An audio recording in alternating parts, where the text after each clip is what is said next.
अस्सलामुअलैकुम वरहमतुल्लाहि वबरकातुह। कैसे हैं आप लोग? अल्हम्दुलिल्लाह मैं खैर आफियत के साथ हूँ। उम्मीद करता हूँ आप लोग भी बखैर होंगे। आज मैं 9 बजे एक वीडियो रिकॉर्ड किया था, उसको अपलोड करने के लिए डाला, अभी तक प्रोसेसिंग में है, तो मैं उसको डिलीट कर दिया हूँ और नई वीडियो रिकॉर्ड करने जा रहा हूँ, तो इस वजह से देरी हो गई होगी। तो आज की जो सबसे बड़ी खबर है, एक तो मुनिख में सिक्योरिटी कॉन्फ्रेंस हो रही है, उसके ताल्लुक से, और एक चाइना ने मास्टर स्ट्रोक खेल दिया है, जिसकी वजह से डोनाल्ड ट्रंप की हालत ख़राब हो गई है एक लिहाज से, और उसका असर इंडिया पे भी पड़ेगा, तो उस पर बात करेंगे। और एक तीसरी बात जो है, बड़ी खबर है कि डोनाल्ड ट्रंप ने ईरान के सुप्रीम लीडर आयतुल्लाह अली ख़ामनेई साहब से मुलाकात की ख्वाहिश जाहिर किया है। मार्को रूबियो ने तो यहाँ तक कहा कि अगर वो कल तैयार हो जाते हैं तो हमारे प्रेसिडेंट कल तैयार हो जाएंगे। लेकिन डोनाल्ड ट्रंप न ईरान जा सकता है, न वो वाशिंगटन जा सकते हैं, तो कोई न्यूट्रल प्लेस पे ही ऐसा हो सकता है। वो भी अगर सुप्रीम लीडर तैयार होंगे तो, और मुझे तो नहीं लगता है कि वो तैयार होंगे, ना होना चाहिए। तो देखिए कि क्या होता है, लेकिन ये बड़ी खबर है, तो देखिए। वरना कह रहा है कि रिजीम चेंज ही बेस्ट ऑप्शन है, तो वो दुनिया का जो है एक लिहाज से दरोगा है, ठेकेदार है, कि कहाँ कैसी हुकूमत रहनी चाहिए वो खुद तय करेगा। अच्छा, चाइना के ताल्लुक से जो है मास्टर स्ट्रोक की बात करते हैं, फिर जो है यूरोप और अमेरिका की क्या लड़ाई है ये समझने की कोशिश करेंगे। कल मैं वीडियो नहीं बना पाया, लेकिन ऐसा नहीं था कि मैं जो है कोई आराम कर रहा था, आप ही लोगों का काम कर रहा था, यानी इल्मी काम कर रहा था, कि मैं इस पे गौर कर रहा था कि म्यूनिख सिक्योरिटी कॉन्फ्रेंस में जो लोग खिताब कर रहे हैं, ख़ास तौर से बड़े बड़े लोग, एमेनुअल मैक्रोन है, फ्रेडरिक मर्ज है, के स्टारमर है, मार्को रूबियो है, तो इन लोगों के दरमियान क्या इख्तलाफात हैं, क्या कहना चाह रहे हैं, इनका डिबेट हो रहा था, इनके इंटरव्यू वगैरह ये सब मैं देख रहा था, और नतीजे पे पहुंचने की कोशिश कर रहा था कि यूरोप में और अमेरिका में जो ऑल वेदर फ्रेंड थे ये लोग, आखिर अभी क्या वजह है।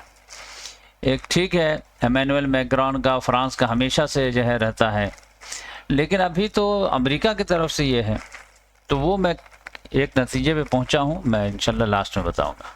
पहले चाइना का बताता हूँ। और फ़लस्तीन के जो है गज़ा में जो है इसराइल ने बमबारी करके 10 लोगों को मज़ीद शहीद कर दिया है, तो समझिए कि इंसानों जाने की कोई अहमियत ही नहीं फ़लस्तीनियों की। ये देखिए, ग्लोबल साउथ और ग्लोबल नॉर्थ, ये दो की लड़ाई है, ये सब लोग जानते हैं, तो ये ऐसे आप समझ जाइए, ऐसे है, और इसको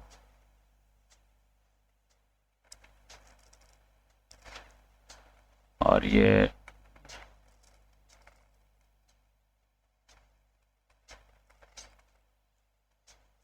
ये समझिए कि ये ग्लोबल साउथ है, और ऊपर जो कनाडा है, अमेरिका है, ये सब है, ये सब है, इवन के एशिया का जो है साउथ कोरिया है, जापान है, ऑस्ट्रेलिया है, ये सब जो है ग्लोबल नॉर्थ में आता है। तो ये तरक्की याफ्ता है, ये तरक्की पजीर है क्लास, लेकिन ये बहुत ज़्यादा तरक्की याफ्ता है। तो अब ये इसमें ममालिक ज़्यादा हैं, लेकिन तो इसका जो है लीडर कौन होगा, इसका वाइस कौन होगा। तो चाइना कहता है कि मैं हूँ, लेकिन इंडिया का ये है कि नहीं मैं हूँ, लोगों से हमदर्दी मुझे है। तो इसमें यह है कि चाइना का जो है दावा थोड़ा सा खुल करके सामने आया है कि इस तरह के मामले में जो जिसके लिए ज़्यादा भलाई करता है और पैकेज वगैरह लाता है, तो वो ज़्यादा हमदर्द माना जाता है।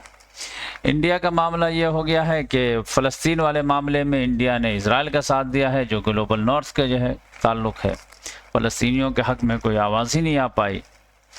इसी तरह और भी मामले में जो है, ईरान के मामले में भी आप देखेंगे कि अमेरिका के ही साइड में है इंडिया, तो इस लिहाज से दावा कमज़ोर हो गया। चाइना ने अभी एक बड़ा जो है ऐलान किया है, 1 मई से उसने ऐलान किया है कि अफ्रीका के जितने भी ममालिक हैं, 54 ममालिक हैं, 54 में से 53 ममालिक के लिए उसने ऐलान कर दिया है कि टैरिफ फ्री चाइना के लिए, यानी 53 ममालिक के जो है जो भी बिजनेसमैन हैं या गवर्नमेंट वाले जो भी हैं, कुछ भी प्रोड्यूस करते हैं बनाते हैं, आप लाइए चाइना के बाज़ार में बेचिए, कोई टैरिफ नहीं, जीरो टैरिफ, एक मुल्क को छोड़कर सबको फ्री है। और ये वादा पूरा किया उसने, पिछले ही साल उसने वादा किया था। इससे पहले भी वो अफ्रीका के गरीब ममालिक को 33 ममालिक को टैरिफ फ्री किया हुआ था, और उसने कहा था कि और को भी हम करेंगे। और इस बार तो उसने पूरे ही को फ्री कर दिया कि जाओ, हम पे तुमको टैरिफ लगाना तो लगाओ, लेकिन हम तुम पे नहीं लगाएंगे। ये कॉन्फिडेंस है उसको अपने मार्केट पे। एक जो मुल्क है वो कौन सा है, तो ये समझिए कि स्वातिनी है ये, जिसकी राजधानी क्या है, एम्बाबाने। अब इसको बेचारे को एग्जम्पशन में इसलिए डाल दिया है कि ये खुद एग्जम्पशन में है। अफ्रीका के जितने भी ममालिक हैं वो सब जो है ताइवान को जो है चाइना का हिस्सा समझते हैं, लेकिन ये साहब जो हैं वो ताइवान को इंडिपेंडेंट कंट्री मानते हैं। तो चाइना ने कहा तो फिर तो तुम्हें बर्दाश्त करना पड़ेगा। तो ये मामला हो गया। तो इस लिहाज से बहुत बड़ा मास्टर स्ट्रोक है। अब होगा क्या, होगा क्या कि कोई काम तो जो है फ्री में होता नहीं है। There is no free lunch in politics. तो अब चाइना जो है बहुत चालाक है, जानते ही हैं आप लोग। तो वो जो है इसके बदले में यहाँ से जो है रियल अर्थ मिनरल का जो है रॉ मटेरियल लेगा, और यहाँ पर जो है हर मुल्क के पास कुछ ना कुछ अल्लाह ताला ने दिया है, तो यहाँ से सस्ते में उठा के ले जाएगा और वहाँ पे बनाएगा, और फिर जो है ये यूरोप में, अमेरिका में, हर जगह बेचेगा। तो अब यहाँ जो रॉ मटेरियल था उसकी जो कीमत होती, तो वही कीमत एक लिहाज से समझ जाइए कि वो उसने मार्केट को फ्री कर दिया है। तो यहाँ पे जो है उसको अगर जो है 100 रुपये मिलता था कोई सामान, तो अब 50 रुपये मिलेगा, उसको कोई घाटा नहीं है। अब ये है कि यहाँ से जो उसको रॉ मटेरियल मिलेगा, तो फिर वो जो बनाएगा यूरोप में बेचेगा, तो फिर यहाँ से इसको सस्ता रॉ मटेरियल मिला है और इंडिया को महंगा मिलेगा, तो फिर जो है चाइना से तो और भी मुकाबला जो है मुश्किल हो जाएगा। और दुनिया में ऐसे भी जो इमेज की लड़ाई है, तो डोनाल्ड ट्रंप की इमेज जो है वो ऐसी है कि वो टैरिफ लगाने वाला है, और शी जिनपिंग की इमेज ऐसे बनने को टैरिफ हटाने वाला है। अमेरिका जो भी जो है मदद वगैरह देता था अफ्रीका वगैरह गरीब कंट्री को, सबको बंद कर दिया है।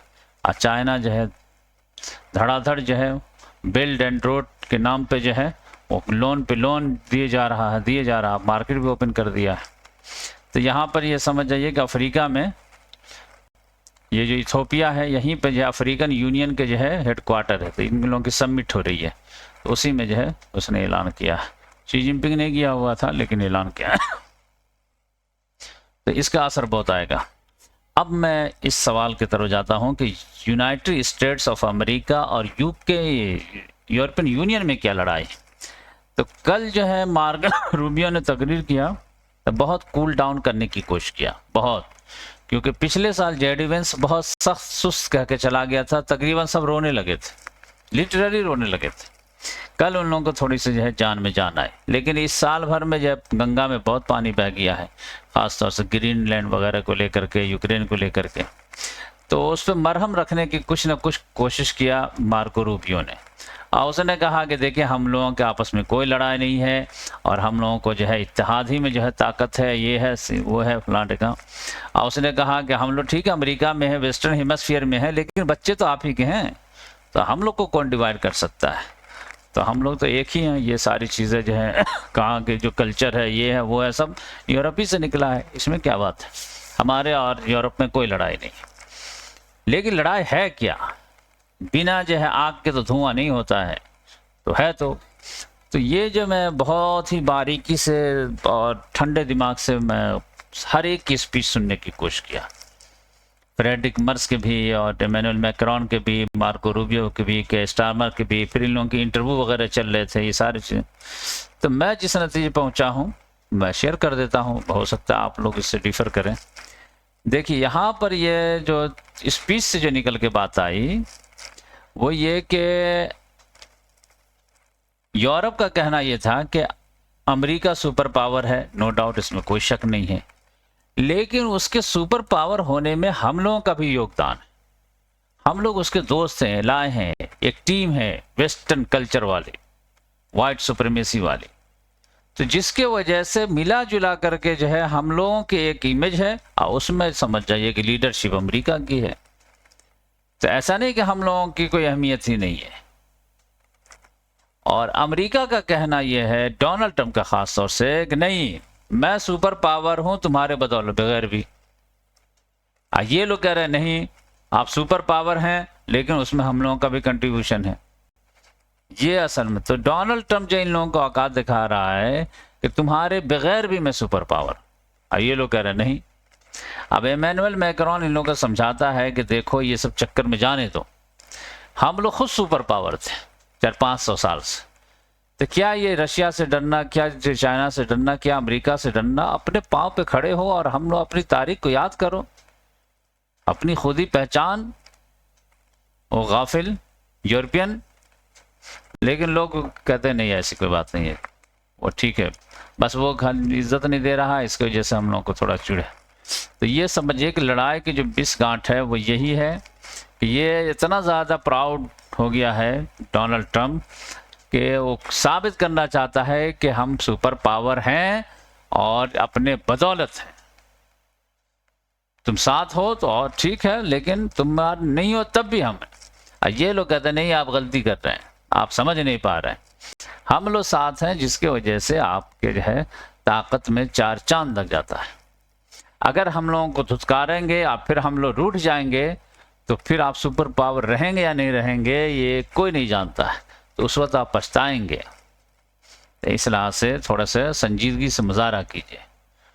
तो मार्को रूबियो लग रहा है कि कुछ बात तो समझा है, जिसकी वजह से वो थोड़ा सा अच्छी बातें कर रहा था और सब लोगों ने तारीफ भी किया, लेकिन लोग समझ रहे थे कि ये साबित कुछ और करना चाह रहा है लेकिन लिप सर्विस कुछ और दे रहा। तो इस लिहाज से जो है ये मामला है। तो आप लोग क्या समझे हैं वो आप बता सकते हैं। बकिया बांग्लादेश में जो है इलेक्शन हो गया और जनरल जिया का लड़का जो है तारिक उर रहमान, वो जो है अब करीब है कि वो प्राइम मिनिस्टर बन जाए, और इलेक्शन जो है क्लियर भी हो गया है, डिक्लेयर भी हो गया है। जमात इस्लामी ने जो है कहा कि धांधली तो हुई है लेकिन ओवरऑल रिजल्ट का हम एक्सेप्ट करते हैं। तो इसको जो है 299 में से 212 सीट जो है बीएनपी को, और जमात इस्लामी अलायंस को जो है 77 सीट के करीब है। और वो जो नेशनल सिटीजन पार्टी जो बनी थी नाहिद वगैरह की, वो तो 30 पे लड़े थे लेकिन मुश्किल से जो 6 ही सीट मिल पाए। तो ये लोग अपोजिशन में रहेंगे और ये रहेंगे। तो आप ये देखिए वो चाइना के हिसाब से वो चलता है या फिर जो इंडिया के हिसाब से चलता है। तो इंडिया भी तो दोस्ती के लिए हाथ बढ़ा रहा है, और हो सकता है कि हलफ बर्दारी के प्रोग्राम में इंडिया के प्राइम मिनिस्टर को भी बुलाया जाए और ये जाएं भी, और कुछ जो है हालात नॉर्मल हो। अगर हालात नॉर्मल हो जाए तो अच्छी बात होगी। पड़ोसी लड़ने से फ़ायदा नहीं है, और मिलजुल करके रहें तो दोनों की तरक्की होगी, क्योंकि दोनों के पब्लिक तो गरीब ही हैं। और आज जो है इंडिया पाकिस्तान का मैच भी है, तो ये मैच जो है काफ़ी उतार चढ़ाव, ऑफ ऑन मैच होगा नहीं होगा, होगा नहीं होगा, बिलाखिर होने जा रहा है। तो बहुत ही इंटरेस्टिंग मैच है। T20 तो थोड़ा अच्छा भी लगता है। तो ये देखिए कि कौन इसमें जीतता है। तो इंडिया तो बहुत ही मजबूत टीम है, यानी 11 के 11 खिलाड़ी जो है मैच विनर है। पाकिस्तान में 2-3 मैच विनर हैं, लेकिन T20 में आप कुछ कह नहीं सकते। कोई एक चल गया तो मैच निकाल देता है, किसी ने एक ने गलती कर दी मैच हरा दे सकता।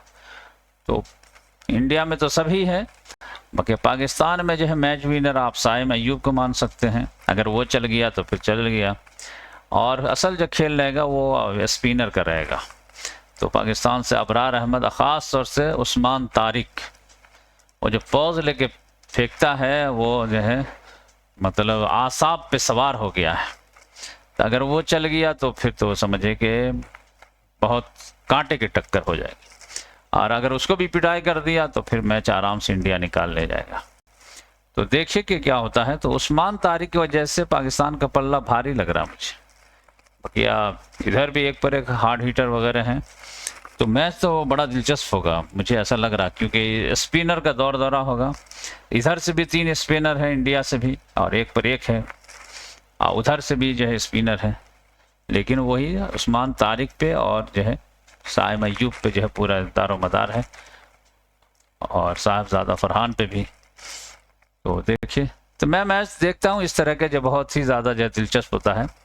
और मेरे मैच देखने का तरीका जो है मतलब पूरा बॉल टू बॉल नहीं देखता हूँ, हाईलाइट्स ज़्यादा देखता हूँ। और समझ जाइए कि जैसे साय मय्यू मेरा फेवरेट है, तो उसको देख लिया, वो आउट हो गया तो बंद कर दिए। और साहिबजादा फरहान का भी अभी थोड़ा अच्छा लगता है, हार्ड हिटर है। इधर से इंडिया से जो है वो शर्मा जो है वो भी जब तक रहता है तो अच्छा लगता है। और बुमराह की बॉलिंग मुझे पसंद है। तो ये दो बकिया भगा भगा के देखते हैं, फिर शुरुआत की कुछ देख ली, आखिर की कुछ देख ली, बस हो गया। वो भी इस तरह के हिस्टोरिकल देख लेते हैं। और आज जो है रिज़ल्ट आउट होगा ऑनलाइन स्पीच कंपटीशन जो मैं गांव में कराया था, तो 10 बजे रात में उसका जो ऐलान होगा। और अभी जो है रमज़ान में जो है इंशाल्लाह मैं कुरान को ज़्यादा से ज़्यादा रिकॉर्ड कराऊंगा। करंट अफेयर जो है कोशिश करूंगा लाने की, गैप नहीं करूं, और एक दिन गैप करके लाया करूंगा। रोज़ाना तो पॉसिबल नहीं होगा, क्योंकि रमज़ान में जो है दिल दिमाग सब कुरान की तरफ मुंतकिल हो जाता है। तो बिल्कुल ही जो है ब्लैंक नहीं हो जाएंगे। 2 दिन पे 3 दिन पे जो भी हालात हाजरा हैं उससे अपडेट कर दिया करेंगे। आप कुरान की ज़्यादा से ज़्यादा वीडियो लाने की कोशिश करेंगे। जज़ाकल्लाह।